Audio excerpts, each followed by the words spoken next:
छत्तीसगढ़ में हसदेव अभयारण्य को लेकर पिछले काफी समय से आंदोलन का दौर चल रहा है, क्योंकि कोल आवंटन के लिए केंद्र और राज्य सरकार ने हसदेव अभयारण्य को चिन्हांकित किया है और यहां बड़ी संख्या में पेड़ों की कटाई की जा रही है। लेकिन क्षेत्रवासियों और ग्रामीणों का मानना है कि इस तरह जंगलों को नष्ट किए जाने से ये समस्या उत्पन्न होगी, क्योंकि ग्रामीणों को इन्हीं जंगल के बीच रहने की आदत है। ऐसे में अगर जंगल को समाप्त कर दिया जाएगा तो उनके सामने जीवन यापन के साथ रहने की भी समस्या उत्पन्न हो जाएगी।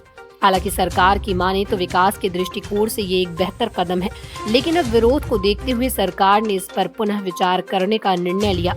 हालांकि हसदेव बचाओ अभयारण्य से जुड़े लोग सरकार के लगातार बदलते फैसले को लेकर भरोसा नहीं कर रहे हैं और लगातार आंदोलन कर इस योजना को रद्द करने की मांग कर रहे हैं।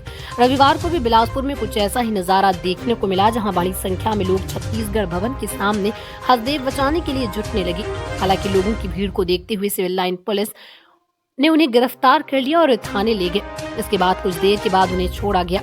बताइए, ये जो सरकार है, चाहे छत्तीसगढ़ की, चाहे केंद्र सरकार हो, चाहे कांग्रेस सरकार रही हो, ये जो जंगल कटाई के पक्ष में लोग हैं और जंगल कटाई अडानी कंपनी के द्वारा कराई जा रही है, इसको तुरंत बंद करना होगा। नहीं तो पूरी छत्तीसगढ़ की जनता आंदोलन के रूप में खड़ी हो जाएगी और इनको पछताना पड़ेगा।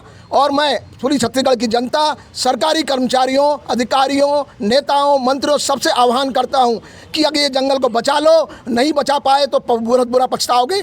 इस जंगल से हमें पानी मिलता है और पानी हम सबको मिलता है।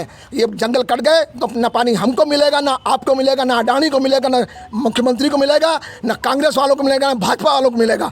ये हम सबकी लड़ाई है, हम सबको आगे आना होगा, पूरी जनता को आगे आना होगा। आइए और हम अपने जंगलों को बचाएं, अपनी पृथ्वी को बचाएं, अपने छत्तीसगढ़ के जंगलों को बचाएं। 5 साल आपकी सत्ता थी, तब आपने ऐसा हमारी सत्ता नहीं थी, यह कांग्रेस की सत्ता थी। हम किसी राजनीतिक पार्टी से नहीं है, हम हसदेव आंदोलन से हैं, हसदेव आंदोलन बचाने के लिए लड़ रहे हैं हम। साथियों, पिछले 603 दिन से हम हसदेव आंदोलन में लगे हुए हैं। हमारा उद्देश्य मात्र ये है कि हमारे जल जंगल जमीन की रक्षा हो।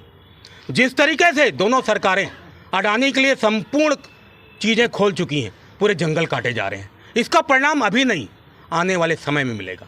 अभी क्या खोले हैं जंगल काट करके? वो कोयला संपूर्ण, आज पूरी ट्रेनें बंद हैं, सिर्फ कोयले की ढलाई हो रही है। इस चीज़ को हम आप नहीं समझ रहे हैं क्या? हमारे यहाँ पेंड्रा से लोग जाते थे, पेंड्रा से सब्जियाँ आ जाती थी बिलासपुर 20 रुपए की टिकट कटा के, वो पूरा आवागमन बंद हो गया कोयले की वजह से। सवाल ये है कि ये जल जंगल ज़मीन हमारे छत्तीसगढ़ की संस्कृति है, हमारी डाइवर्सिटी है, हमारा इकोसिस्टम है। ये संपूर्ण चीज़ें बर्बाद हो जाएंगी इन बड़े व्यापारियों की वजह से।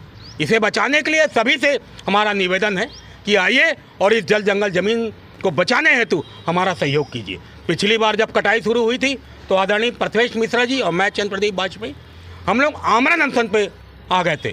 6 दिन के आमरण अनशन के बाद भूपेश बघेल जी ने फ़ोन किया, आदरणीय TS सिंहदेव को उन्होंने भेजा और उन्होंने प्रॉमिस किया था कि आप उपवास तोड़िए, आप लोगों की तबीयत बिगड़ सकती है।